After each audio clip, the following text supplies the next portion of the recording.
Hey everybody, it's the Razzball Fantasy Baseball Podcast. I am Beaton, joined by the Fantasy Master Lothario, Gray Albright. How's it going over there, Gray?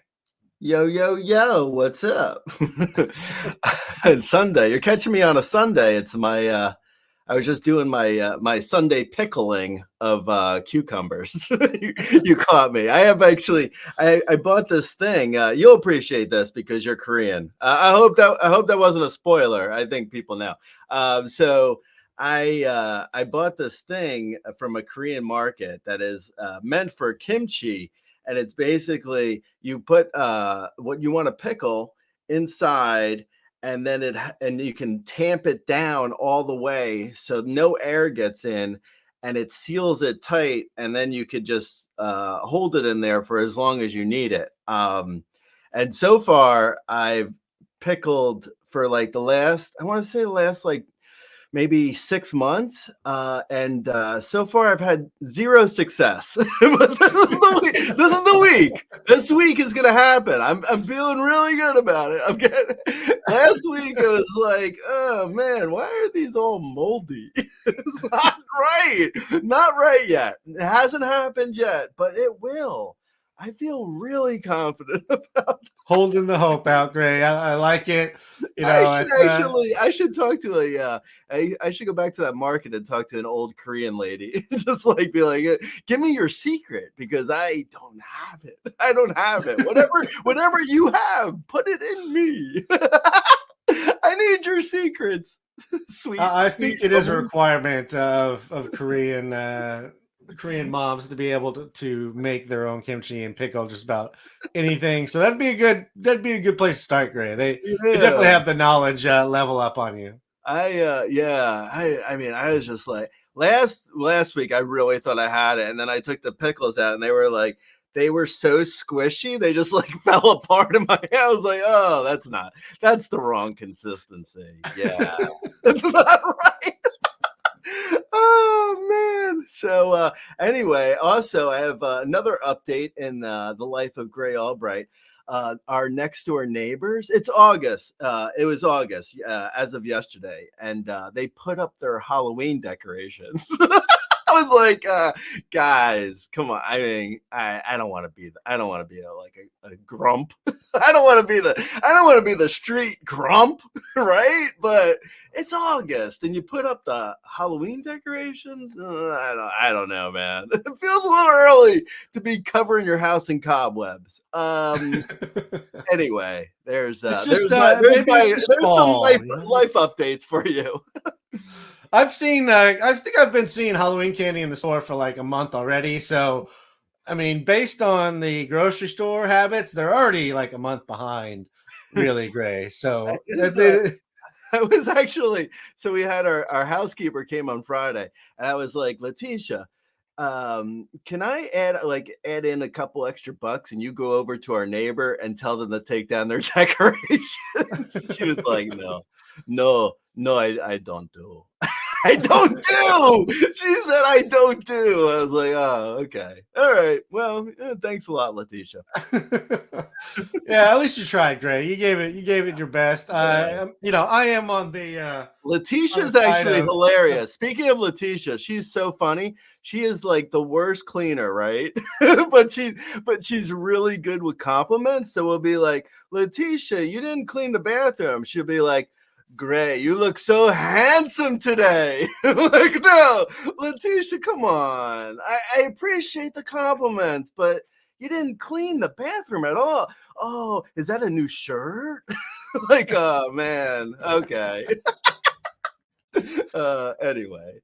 Hey, they always say that having people like you is a better way to determine who's moving forward and higher up in an organization, but who's actually doing work. So she's just really is like, you'd think I'm joking, but she'll really for like 4 hours she'll hide in our storage closet, and we think she's eating lunch. We don't know. She'll come out and she'll be like, oh, you look so handsome. Like, what? What are you talking about? All right, great. Let's move on from the topic of your life, and then let's move into some baseball topics here. September baseball is officially here. It is September 1st. It's not nearly as bad as it used to be with roster expansion. We're not expanding to 85 roster spots. You get a few extras, and that's it. It's not that big of a deal. But teams will fall out of contention. We're going to see pitchers that run up against their innings limits. We're going to see all sorts of crazy things happen in September. Do you approach it any differently? How do you handle like your innings pitch limits in your leagues? Like RCLs have innings pitch limits, so you can't just throw everybody if you're chasing down, strikeouts and wins and just cumulative stats. What do you go about, or how do you approach September? Yeah, I was listening to the Yankees game the other day, which I tend to not do because I don't like the Yankees announcers. But I was listening to the Yankees game, and Paul O'Neill was on there. Actually, I don't mind Paul O'Neill. I don't like Michael Kay. Anyway, so I was listening to Paul O'Neill, and he was talking about how like when he was a player, they would expand the roster so much, and they would have like guys come in just to face him as a lefty, and it would be like the loogies and everything. And like the rosters would expand so much, there would be like so many guys like specialists, which I don't. I mean, it doesn't bother me either way, really. I mean, I would prefer if it was like the good prospects got called up versus like them being held down for next year or whatever to retain their rookie eligibility. But yeah, I mean, I guess it's fine. Like if the rosters only expand, they expand one hitter, one pitcher now. So it's no longer, it used to go up to 40 men, which it is kind of ridiculous to have 40. The dugouts would be like overflowing with people. They'd be like, wait, what are you here for? Like, oh, I'm actually just, I'm a Subway sandwich artist. I don't actually play baseball. They just called me up. Yeah, but I mean, 40 men, 35 men, 30 men. It doesn't really matter to me if there's good players called up. That's all that really matters, right? So, yeah, I mean, there's definitely some guys we'll talk about today, but I was thinking though with the Paul O'Neill thing, it's like the specialists, like the fact that they got rid of that, like no one talks about the fact that like, baseball, at least I don't hear people talk about it. Like you look at like one era of baseball and it's like so dramatically different, and it's only like 5 to 7 years difference. And it's like pre like when you could have loogies come in and face like one hitter, and you didn't have the requirement of guys have to stay in for a certain amount of hitters, and you had like no pitch clock, and like the game is dramatically different than even like 5-7 years ago. Anyway, I was just thinking about that. As far as fantasy goes, you really have to sort of look at each league. Like I've started this maybe I want to say 2 or 3 weeks ago, where I have sort of abandoned certain stats because I feel like not abandon them, but as much as like I haven't really been targeting certain stats while targeting other ones. So for instance, like I'll be say, in danger of losing 1 point in saves, and I'll be up by say 7 saves on the other guy, and I could lose 1 point there, or I could go for wins and Ks, and so I could like stack my team with a bunch of 2-start starters and forget about like my closers, which I've been doing in a bunch of leagues now. I've been trying to get as many starts as I can because I really need wins and Ks. Actually, our good friend of Razzball, our good frequent commenter, Vin Wins, told me that I had the most wins in our RCL for the month of August at 29, I believe. So yeah, I mean, I've been trying to get wins, so it worked. But I haven't really been, trying to get saves as much. I have a few closers in that specific league, but in like a weekly league, you really got to look at what you need. So also and then on the hitting side, like I've noticed I've needed power and runs, which is not exactly it's hard to get both. But anyway, I've been trying to get as many runs and homers as I can in this one league where I've been sort of, forgetting about steals. And then in another league, I needed steals and I didn't need power as much. So I've been, trading off with that. So yeah, it's really just like at this point, you really need to be looking at what you need in your league in order to, do as well as you can. Like if that means winning the league, yeah, I mean, definitely abandon categories if you feel like you can at this point. Like there's no reason to hold on to guys and, try and make up 15 saves on the guy in front of you when you could be better off just chasing wins or Ks or something. So yeah, I would definitely, I approach things totally different at this point. Like I think I even started a couple weeks ago, but for sure in September, don't worry about some of the stats if you lose 1 point in ERA because you're stacking two starters, whereas you can gain 3 or 4 points in wins and Ks, by all means, go for the wins and Ks. And, if you lose the ERA point, you lose the ERA point. But yeah, definitely, do what you can to get as many points as you can. Yeah. And also you can look around and see where, if there's one team ahead of you, two teams ahead of you, you can look ahead and see where they're, potentially looking to make up points and kind of make sure one way or another that they're not making up those points too, whether that's grabbing up, if they need stolen bases, you make sure you grab, the highest stolen base guy on waivers and stick him on your bench. There's other ways to go about it as well, but you're right. You have to attack where you can make the most points up. Maybe it works, maybe it doesn't. Maybe you overextend and you lose a couple points more and you don't ultimately win, but you weren't going to win with the current way you're going about it. Give yourself the opportunity. I will say September is my favorite month to stream, just because the lineups are the weakest point. They're going to be, you can pretty much find teams that have given up, so you can kind of pick your streaming options a little bit better.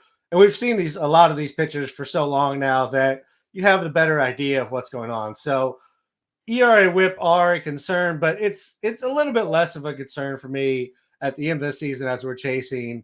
Wins are harder to come by, I think, as we get later in the season, just because there's more arms available and a lot of the younger arms and even some of the veteran arms aren't trying to throw as many innings if they're getting ready for the playoffs or different other things going on. So it can be a balancing act, but you can always find us, we are on Twitter or youtube.com/Razzball Fantasy or Razzball.com in the comments section. And we can help as much as we can, like in the RCL, the Perts League, great. I may go down in flames, but I went down in flames swinging. Yeah, definitely. I mean, you did what was right for your team. It's obviously it was more right for my team, but you did what you could. Yeah, in my defense, I wasn't expecting to lose two of my other best hitters, and right after I made the trade either. So it is what it is. I was kind of surprised that Kyle Tucker went and said he was going to. He was trying to become a Olympics badminton player instead of baseball. I thought he'd come back and play baseball at some point. I am surprised by that. I was taken aback, as they say. Yes. Kyle Tucker would have helped my lineup significantly. Kyle Tucker was like, I am day to day for 3 months. I'll be back in 3 days. Yeah. I'll be back in another. Did I say days? I meant months. It's like the Joe's Crab Shack thing, free crab tomorrow, but it's always tomorrow. So it's never coming. Yeah. It's good. That's a good analogy. Yes, exactly. That and Camilo Duvall getting demoted to the minors and other things happening to my team. Not great. But yeah, let's move on, Gray. Let's talk about some of the September call-ups that we already know about. As we mentioned, it's September 1st, so not every call-up has been announced, and not every call-up is necessarily worth mentioning, as a lot of them tend to be bullpen arms or, old back-end starters or different things. But let's talk about a few of them. The Angels called up a couple of guys. Caden Dana, in Double-A this year, he had 135 and 2/3 innings. There's a 2.52 ERA, 0.94 WHIP, 27% K rate, 7% walk rate. I don't know how many more innings he has, Gray, as he's thrown 135 this year. He threw under 70 last year. So I don't know if this is a long-term role for him in the rotation, but what do you think about Caden Dana? And as long as he has a spot. Why is he being called up? I have no idea why a 21-year-old who doubled his innings and could just be done for the season was called up. I really don't know, Gray. They have 6 starters already. The Angels called up. Don't forget they called up Reed Detmers and also Johnny Cueto. So their team is looking very good. If it's 2017, Johnny Cueto actually was already released by the Angels. Yeah, I know baseball. Baseball fans are all about the semantics. You can't make a joke without worrying about semantics. I get it. I'm the same way. I'm one of your people. Anyway, Caden Dana, right? He looks like he could actually be. I mean, the Angels ruin every prospect, right? So, but he does look good. Like he has like a big time slider, solid fastball. He looks like. He looks solid from at 20 years old. He's sort of he looked good in the minors. The Angels unfortunately are in the PCL, and that also can't help them. I wouldn't think that they basically play the minor leagues like it's Coors Field. It's not good. Like in the PCL, even Nolan Chanel looked like a 35 homer hitter. But yeah, I Caden Dana, he looks like he's got good strikeouts. I mean, he's actually pitching today. After today, they really should shut him down. Like, I'm not even kidding. Like, I don't know why he's still throwing. They at a 21-year-old, 20-year-old. He's still 20 years old. And he's almost 70 innings over his previous year. Like, what are they doing, man? It's not good, man. I don't know. I honestly, I don't know. Maybe he threw a lot of innings in high school. I don't know. Maybe they want to get his first Tommy John out of the way. I have no idea. Maybe he's already had a Tommy John. I don't know. But yeah, he looks fine. We'll probably know more after he throws on Sunday. We'll see how he looks. But yeah, I mean, at best, maybe a streamer in mixed leagues. AL only, sure, if you want to give him a shot. But I don't have much faith in him continuing to throw this year. I mean, I really hope the Angels shut him down. I have no idea, but I hope so. Yeah, I mean, it seems so ridiculous that he's up. Maybe it's just to get him a look and let him see what the majors is like. I don't really understand what's going on there, but okay, well, we're gonna get to see him. I hope that he performs well and that the Angels do the right thing and sit him down after this start. But we will see if he sticks around. Maybe I was gonna say maybe it's sometimes I feel like guys get brought up as a reward for a good season. It's like, oh, you had a great season. Here's your, you get a one start in the majors, just to feel what it's like. And then, to have a good off season and, get back to where you were last year, I guess. I don't know. I'm just guessing, but that maybe. It's been a weekend in nice hotels, getting your food paid for and free massages and everything, and get a nice little paycheck for a weekend, and then, retire back to the minors for next season, or maybe you'll get a shot at the rotation if they're willing to call him up now. But yeah, I think that sounds like, that's the most logical answer. But it's also the Angels, who we talked about off the top last week, gave a contract extension to the worst GM in all of baseball. So who really knows what's going on here? I would look at him as a possible streamer if he performs well today. He's a high K, high walk guy, though, so you are taking your risk, and the Angels are a terrible team. So good luck getting wins out of it. But he looks, from the numbers, I haven't seen him pitch yet, but the numbers look great so far. They also called up Samuel Aldegheri, Aldegheri. He's been with the Phillies organization, was traded to the Angels, which actually makes me feel better about him that he wasn't brought up in the Angels organization as a pitching prospect. But he's also getting a shot. He's been through Double-A or in High A for the Phillies. He had 68 innings where he was a 3.18, 106, 35% K rate, 10% walk guy. He's had 27 innings at Double-A across Philly and LA. The K rate has been high at every stop still. The walk rate's also been high at all the stops.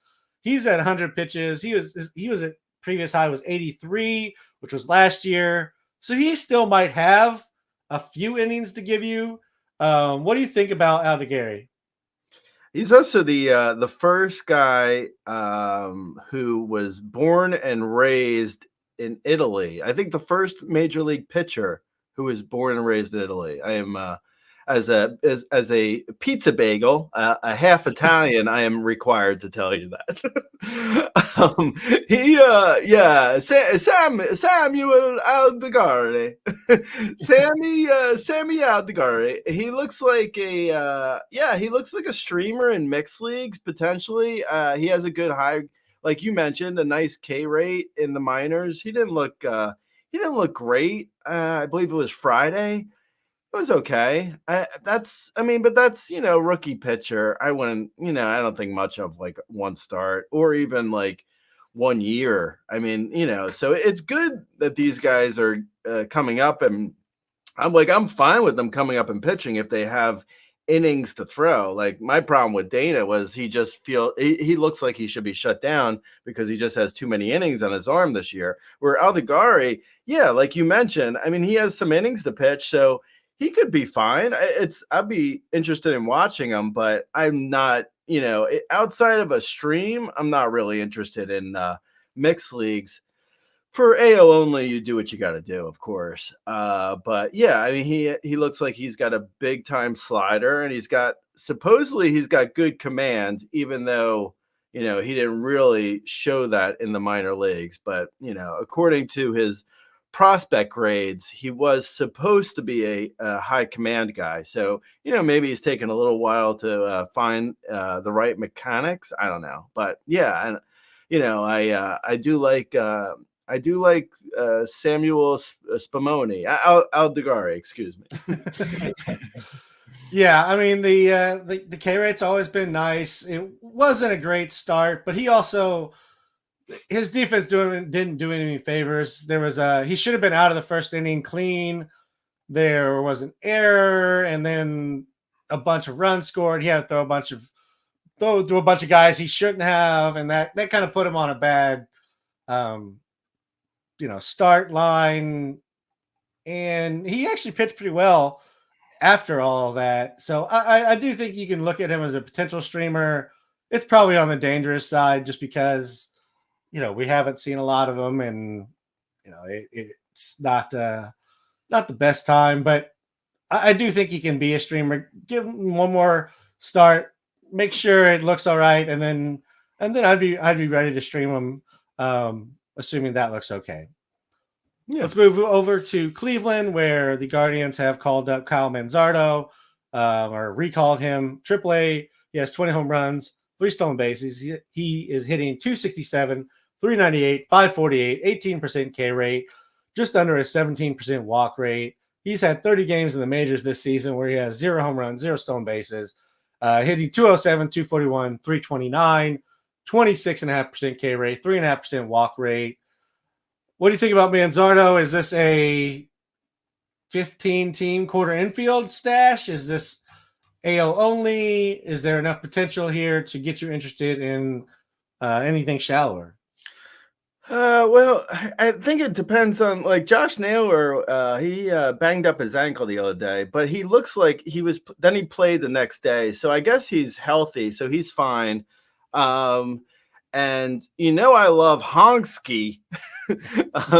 Big Christmas, John Kenzie Noel. I'm all about that guy. So I don't want him out of the lineup. So that sort of leaves me with, like, I guess if Manzardo can somehow play and Honksky and Naylor are still in the lineup, then I'm fine with it. I just don't know where Manzardo plays. And if I'm the Guardians, I probably look at him as, like, Manzardo is like a late inning, maybe a pinch hitter. If you need a lefty bat, potentially, I would probably, if I'm the Guardians, I'd probably try and keep his at bats under 100, and I believe it's 125. So he only has like 40 at bats left before he loses rookie eligibility. I don't know if that really matters to them, but I would think it does. So if they're worried about that, because you always have the outside chance where, like, if a guy keeps his rookie eligibility, then they can potentially get a draft pick next year if he finishes, like, if he wins the rookie of the year or whatever. That's a long shot bet. But it's also with Manzardo, they don't really need him. So it's like, if they don't need him, why not try and retain that eligibility? I don't know. It'll be interesting to see how they play him. I like him for power. I think his call up earlier this year when he got 87 at bats, he looked terrible. He looked really bad. But I don't think we should hold that against him. I think he is, his numbers look sort of okay. He was hitting a lot of fly balls. Launch angle was kind of ridiculous for a guy who had no homers. But I think that's just a small sample size. I'm not really, like, super concerned if he gets, like, the right amount of at bats. But, he's also, at the end of the day, I don't know if he's more than, say, 25 to 28 homer, 260 hitter, no speed, which is fine for a corner infielder, relatively speaking, in a 15-team mixed league, corner infielder, 15-team mixed league and deeper. But yeah, I think right now for this year, I don't know if he's got the at bats. So I'd probably hold off even in a 15-team as of right now. Like, if you want to grab him in the AL only, sure. But I don't know if the at bats are there. Yeah, I don't know where they're going to come from either. It seems like you said, he's a late inning kind of platoon bat. There's not really an obvious platoon candidate. John Kenzie's done just fine against righties and lefties. Naylor, he's a lefty, so he's good against righties. And they're very lefty dominant lineup, as lineups go these days. So it's kind of like where, like, his lefty is actually hurting him. It probably has never been the case in his entire baseball career, but now he's in a situation where there's really would be more of an opportunity if he was a righty. I think power is his primary carrying tool, and he has that. I just don't know if he has enough hit tool to make that meaningful at the major league level. So I think it's dart throw in really deep leagues for now. And, somebody check in back on him next year if he can kind of find his way into playing time, or if they potentially move him in a trade, since he's pretty much blocked unless they just want to give him, like, full-time DH. Yeah, he looks kind of to me like a poor man's Josh Naylor, which they already have the rich man's Josh Naylor. Yeah. They already have the Josh Naylor. So it's like, the joke of like, oh, we don't, you want, this is, Josh Naylor at home or whatever, but he is home. I mean, Josh Naylor's home. They're there. He's there. So I don't know what you do with that.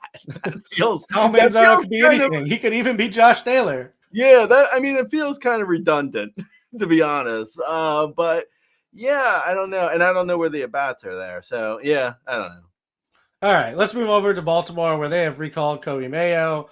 He got obviously a very brief stint where he got 20 plate appearances. He had 059 in that time. It wasn't really a real look. But in AAA this year, he has 87 games, 22 runs, 4 stolen bases, 293, 369, 574, 25% K rate, 10% walk rate. We talked about him when he got called up. He's a great prospect. And it's going to be mostly a power, average counting numbers type of guy. And that guy doesn't always hit the ground running for our purposes. Right. Yeah. I think he can be as good as any of the other Orioles top prospects. Like the, and all of them, like even the Gunnar Hendersons, Adley Rushmans of the world. I think he can be great. Coby Mayo, that is. I think he can be really good. Will he be really good this year? I don't know. It's impossible to say. I think he actually might have at bats because Ramon Urias, he was injured, I think, this past couple days, ankle injury. I think he went on to the IL. So Mayo, if the bats are there, I'm kind of interested in Mayo. I don't necessarily know if it's going to he's not going to hit the ground running potentially. So I wouldn't drop anyone too valuable for him, but he's an interesting flyer for any 12-team mixed league or deeper. If you're struggling for a corner infielder, if you can't find a corner infielder for a 12-team mixed league, Coby Mayo might be an interesting name to try. I was thinking, a guy who actually left the Orioles, who is hitting, Connor Norby. He's hitting at the top of the Marlins lineup, and he is hitting. And I was thinking in my head, would I want Norby or Mayo? And I think I kind of want Norby. So if that gives you any idea of where I'm at with Mayo, I don't mind the flyer, but you might have better options. Is all I'm saying. I like it. I just don't know if it's going to really going to be worthwhile for this year. Because even Gunnar Henderson and Jackson Holiday, who we saw earlier this year, all those guys struggled when they first came up. Colton Cowser had a few bad years. So yeah, just because Mayo's up and he has at bats doesn't mean he's necessarily worthwhile grabbing in your fantasy league, but he could be. It might be worth the flyer if you're really struggling to find a bat. Yeah, if you told me he hits 200 and has a home run or two the rest of the season, I'd say that's within realm. If you told me he hit 300 and had 6 home runs, I'd say that's also within the realm possibility. But it's definitely one of those things where he has to make the adjustment. It didn't look good the first time up. The first time up is kind of whatever anyways, but he's at the bottom of the O's lineup. So if you're chasing counting stats, if you're chasing more than just, I think, power, there's probably other options you can look at. But again, if you look at upside or if that's the best you got available to you, there's worse things you can do. Mm-hmm. Moving over to Washington, Darren Baker was called up. 112 games, no home runs, but 38 stolen bases. He hit 285, 348, 340, just under a 19% K rate and just under a 9% walk rate. What do you think about Darren Baker? If you were chasing steals, is this the guy? Yeah, it looks like it, right? He, for people who don't know, Darren Baker is Dusty Baker's son. So pitcher Dusty Baker sans toothpick. He's also the kid who was saved by JT Snow in the World Series that year. What was that? Was that 2001? Maybe. Maybe. Yeah. He was grabbed by JT Snow and pulled away from the home plate during that World Series game. So in keeping with that, actually, oddly enough, every at bat he goes up, JT Snow carries him back to the plate, which is kind of cool. It is cool. It's their own little thing they do. Yeah, I mean, I don't think he has the at bats. I feel like this was like this might be a Nepo baby situation where Dusty was just like, do my kid a solid. Like, I mean, he's 25.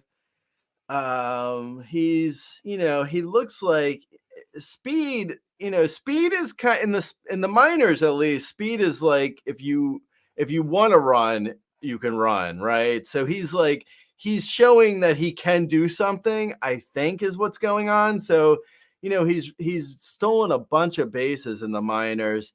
He's Dusty's kid. I mean, I think I feel like they're calling him up as like, doing a solid for Dusty. I don't think he has the at-bats. I think he's probably going to, end up in like the KBO or in Japan and, maybe he becomes a coach. I don't know. I don't think like Dusty was a really good player when he was a player. I don't know. I don't think his son is quite there. Maybe. I mean, he does. It seems like he's able to make good contact and he has stolen some bags. So, I could be wrong. I mean, maybe he makes contact enough where he gets on base and he's, a pesky runner on the bases. I don't know. Possibly could happen. I don't even see the at-bats though, to be honest, at least for this year. I don't know. Yeah, this feels more like Dylan Moore, Jacob Young than Xavier Edwards. Just like empty average, and maybe he's going to steal some bases from time to time. The playing time will be injury dependent and where he can fit in. Yeah, I think Dylan Moore is probably a good comparison. And Dylan Moore's he's had a pretty long career. So, I mean, you would do worse to have a Dylan Moore career in the major league. So I don't know, maybe, but Dylan Moore is probably closer to what he could do. I think that's a fair comp. And he's also, Dylan Moore plays like 85 positions across the diamond, and Darren Baker plays like 2, and one of them second base, which is, I mean, I'm pretty sure I could go play second base still for a Major League Baseball team. Definitely when the shift was intact, Gray, I could play some second base. I'm actually in a 15. Like, I've had so much bad luck with my MI position. I just picked up B-Don to be at my MI in a 15-team next week.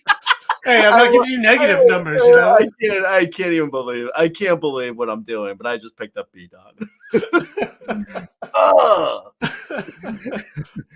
All right, great. Let's move over.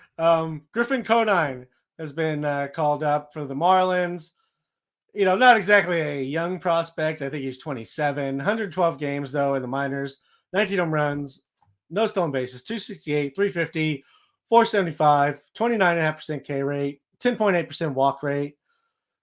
I mean, the Marlins need anybody and everybody. Is Griffin Conine fit that description? Another Nepo baby. It's harsh. I can't believe that Is it? Yeah, I mean, it's Jeff Conine's son. No, I know that. Just you're saying is it harsh? Yeah, I mean, it's just like I can't believe the Marlins. I mean, got another Conine. He looks like, I mean, what is he, 27? He's 27. This is his first call up. So you got to figure, if you're 27 in the mind, well, he started the year at 26, but still, he's 27 now. You got to figure a 27-year-old in the minors. I mean, if that's not quad A, I don't know, man, especially for the Marlins. The Marlins don't, like, they had someone blocking him? No. I mean, no, come on. It's just that he wasn't, he had a 30% strikeout rate in the minors. Like, he's not. I mean, this isn't a real call up. I'm sorry. It's nice of them to call up Jeff Conine's son, I guess. I mean, that's sweet. But I think if we're just doing like, ex ball player, former ball players' kids, I would take Darren Baker before I take Griffin Conine. No, I completely agree. I mean, a 27-year-old call up at the back end of the Marlins lineup, I'll just pass on that probably. I mean, I suppose there's the non-existent chance he just comes up and he's the hottest hitter and does okay. But I think him, even as the hottest hitter he can be, is still like,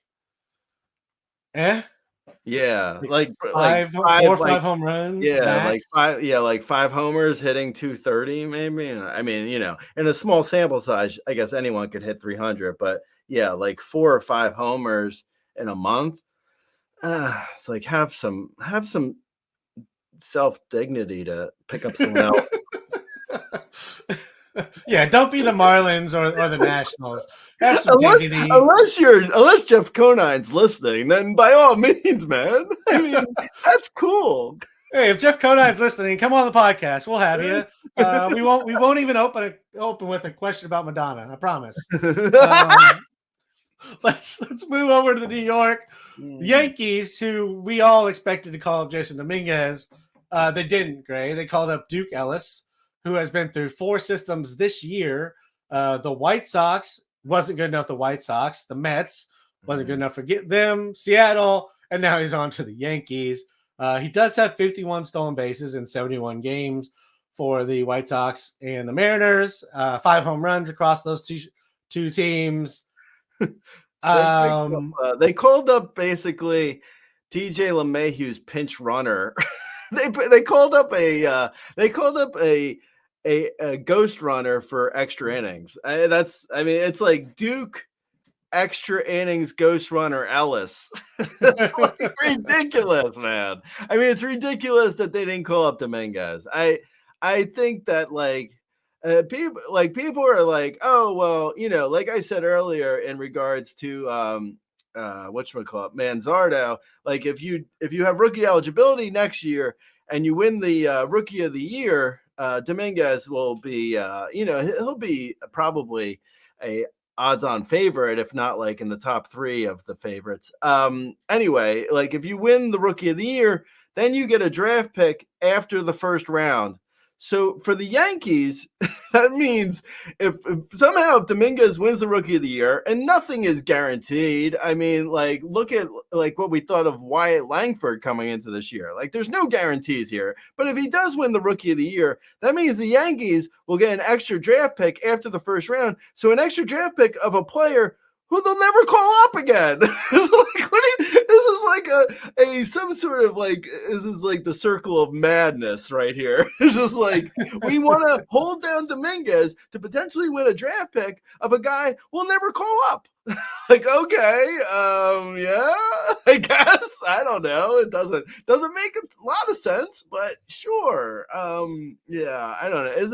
This is kind of maddening that they're not calling up Jasson Dominguez, even if it was just to play like, a couple days a week over Verdugo. I mean, Verdugo, I was looking at the offensive WAR on Fangraphs the other day, just like, out of curiosity to see who is like some of the worst the offensive WAR players. And Verdugo is in the bottom, like 3 or something. He was like one of the worst amongst qualifiers. Yeah, amongst qualifiers, it's like Orlando Arcia, Brian De La Cruz, Verdugo, Leody Taveras, Christopher Morel, and Mikel Garcia. That's the bottom, and then Andrew Benintendi. That's the bottom 8. So Verdugo is the 3rd worst offensive WAR guy. Now, clearly, De La Cruz and Arcia have, they have their places, but when you start getting into real baseball and you have like a single-digit walk rate and you make terrible contact like Verdugo, and you have another guy like Jasson Dominguez. I promise you, speaking of Arcia, I promise you, if the Braves had a Dominguez in the minors, he would be up. Like, there would be no doubt about it. So the fact that the Yankees are like, keeping Dominguez down, it's just really stupid. Like, it's dumb, because Verdugo is also like, he's gone after this year. So it's like, what do you do? Like, you're not trying to, you're not like, it's not like he's on like a multi-year contract, or like, there's no reason to play him. Like, you have zero reason to play Verdugo. He's not, he's not terribly good in the field either. Like, he's just not a great player. So yeah, the fact that they're not bringing up Dominguez is totally stupid. Anyway. Yeah, I don't really understand the support for Verdugo while he continues to get the starting job in New York, of all places. I mean, Dominguez feels like an obvious call-up once you get to this point. In September, those days don't count for the Rookie of the Year for next year. So there's really no reason other than maybe they want him playing every day until the minor league season ends, and then they'll make a phantom IL and bring him up. But like, that's literally the only thing I can think of, is they didn't want to call him up and not play him every day. But he could play for Verdugo. He could play for Stanton, who's not exactly earning a DH spot in the vaunted Yankees lineup. There's plenty of places they could stick him in if they really wanted to, it feels like. Yeah. All right, let's move over to Arizona, where Corbin Carroll, the power hitter, has arrived. Gray, 6 home runs in July, 11 in August, 14 in the second half, only 4 stolen bases in the second half. He's hitting 268 versus 212, which is what 212 was first half. It's nice to see the batting average come up. It's nice to see some pop in the bat. What's going on here, Gray? When did Corbin Carroll become Anthony Santander? Huh? That's a good question. I think a question that deserves an answer. I don't even know, man, with Corbin Carroll. Like, Baseball Prospectus's Mike Gianello texts me after every Corbin Carroll home run. I say to him, like, yeah, where's the steals? And it's like, and no one knows. I don't know. I don't think anyone knows. Like, I wish like someone would ask. I maybe someone has and I just missed it, but I feel like it's a good question, because it's not like he got slow. Like, he hasn't, he has the speed in order to steal bases still. His caught stealings are up a little bit this year, so potentially he got cold feet, so to speak. But still, he has the speed where you would think they would be like, run, bro. What are you doing, man? Run. I don't know what you're doing. Why are you not running?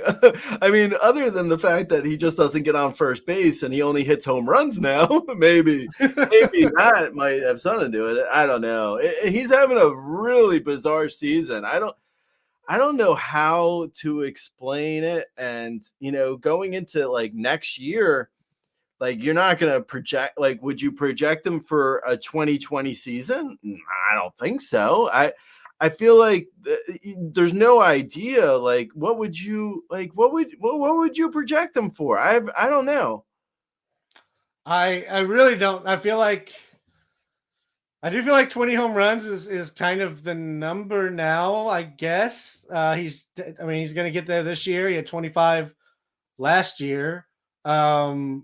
I feel like I really don't know. Like, the speed has dropped a little. He's gone from like number 1 overall speed to top 25 speed, but top 25 speed is still more than enough to steal a ton of bases.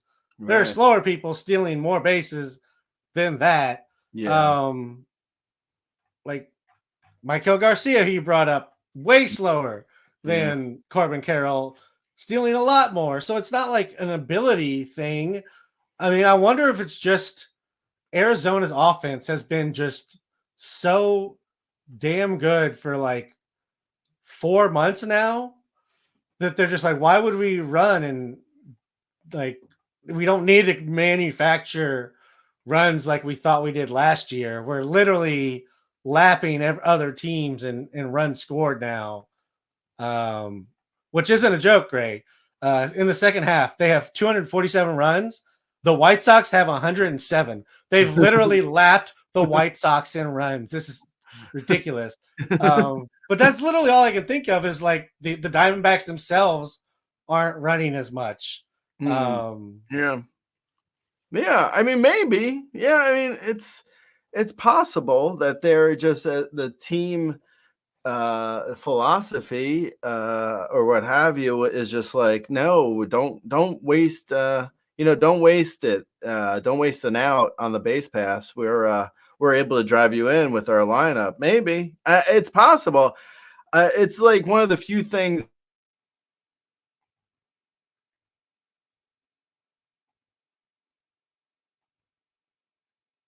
Like, yeah, I mean, he's super fast. Like it's like you watch him on the base pass, and he could easily steal 50 bags. Like that's no problem. So, yeah, maybe it's just like they don't want him to run into any outs because McCarthy behind him is hitting well. Lourdes Gurriel Jr. is hitting well. Ketel Marte and Christian Walker were hitting well. They're currently on the IL. I think Walker's back any day now. But yeah, I mean, maybe that's why. Actually, the Diamondbacks, their entire offense took off as soon as Christian Walker and Ketel Marte left the lineup, which is, again, very confusing. It's not something that really makes total sense. But yeah, the Diamondbacks just needed Louis Guillermo and Gerardo Perdomo to get in the lineup. They were like, we need Perdomo, okay? Yeah, I don't know. Kettle, excuse me. Corbin Carroll is Carroll's gonna be a tough one. I would say probably projections for next year, probably looking at like maybe 22 homers and 35 steals with little confidence in the 35 steals, but I think he's capable of 35 steals. So it's like, if a guy's capable of it, it's like, otherwise, a guy like him could steal 15 bags in a month if he wanted to. Like he could in September, even like in this month, as we're talking about him, he could still get to 35 steals, and he's sitting at 22 right now. Like he could rack up steals quick with like 3 to 5 steals a week. But he's got to he's got to want to steal. He doesn't seem like he wants to for whatever reason. Yeah, whether it's him or whether it's the team, regardless, he's not stealing. So I don't know how you can project him to steal like 60 like we would have this season. I feel like it's like, like where's he at? Like 25, 25. Does that feel right? Yeah, 25, 30. That leaves him. I mean, the average is down this year, but he's not going to be far off from like the top 30-ish. I'm saying still a top 25 bat, probably. 25, yeah, top 25, because I mean, if you're stealing, if you have the potential to steal 50 bags, even if you're only stealing 30, if you have the potential to steal 50, you're a top 25 pick. If you have, in addition, you have 20 homer power and you could hit, 255.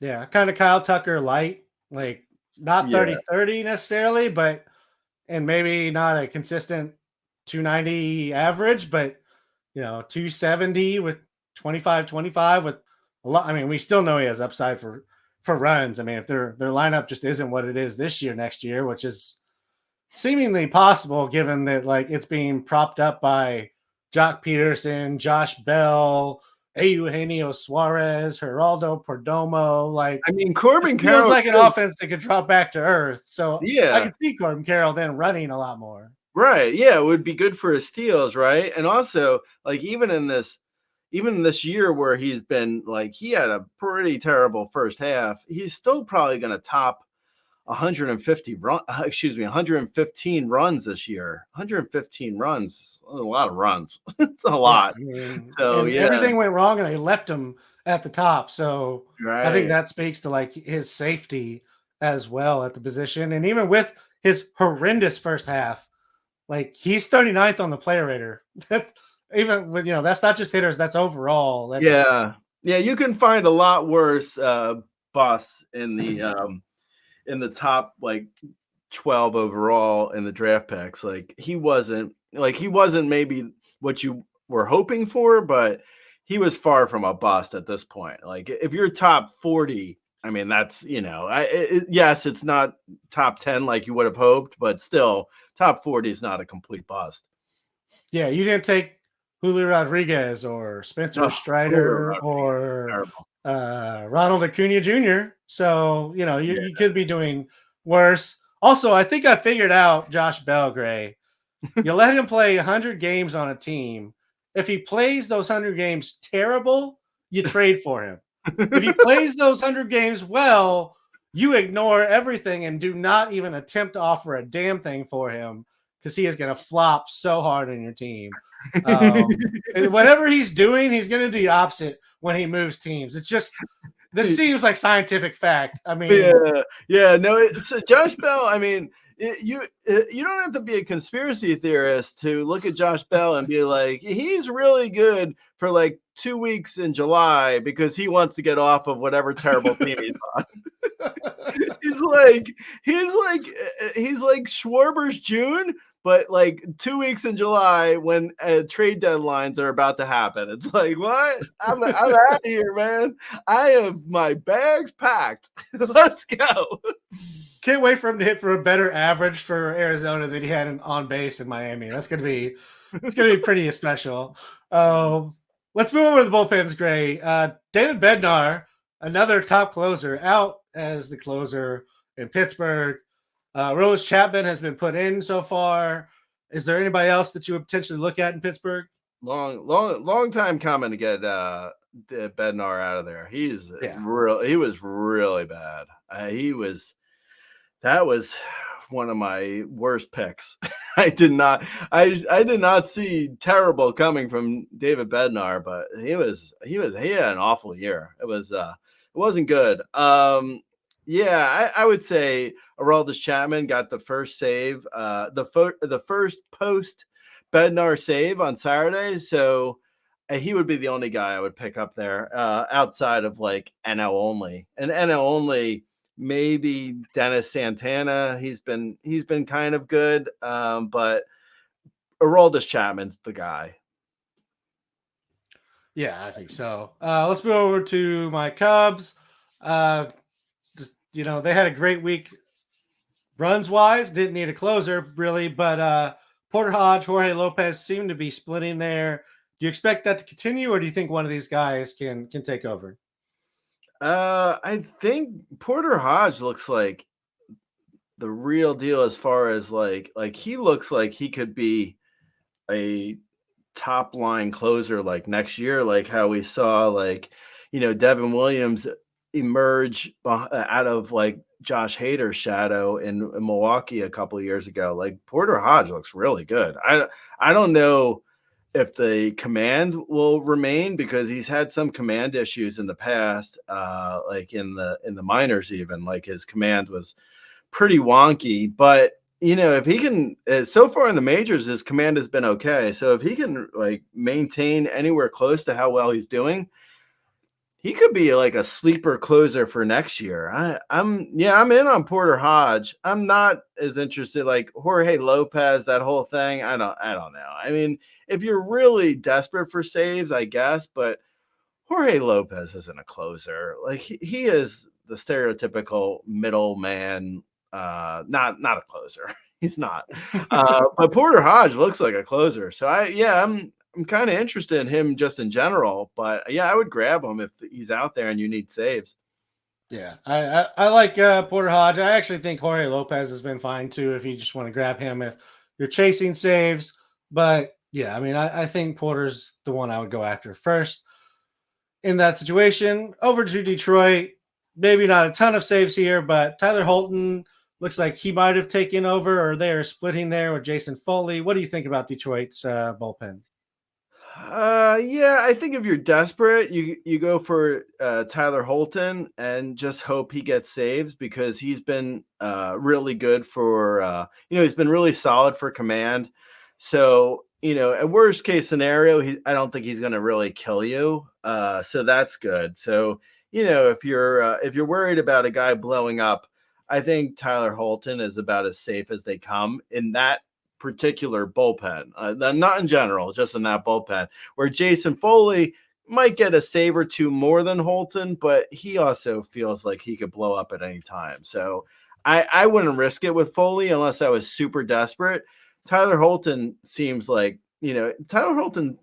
fine if you're really if you need saves and you want to speculate. I would go Holton. I really wouldn't mess with Foley. Yeah, that's fair. Foley's been better as of late, but yeah, if you're looking at him and choosing, I would definitely go Holton. And he does have 3 saves within the last month. So while it's a split, I think you're going to get just as many out of either of these guys, and Holton definitely has the numbers.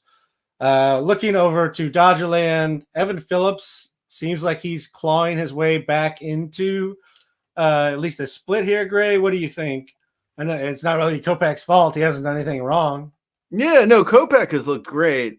I think it's probably going to be more or less a split. I don't think there's really going to be a guy there. I could see either of them get saves. I would probably, if I was looking, I would probably think that, if one of them was going to get more saves, I'd probably go Phillips, just because he had the closer job previously. I think Roberts likes him as the closer. And Kopech can just come in and, throw wipeout innings in any part of the game. So I feel like that's going against Kopech to get saves, but, he's probably the guy you want facing the heart of a lineup if it comes up in the 7th or 8th inning. Whereas Phillips is, if you can just put him in the 9th and let him just pitch the 9th, I think he's probably better off. So I'd probably go Phillips for saves. But it could also just be a complete just share.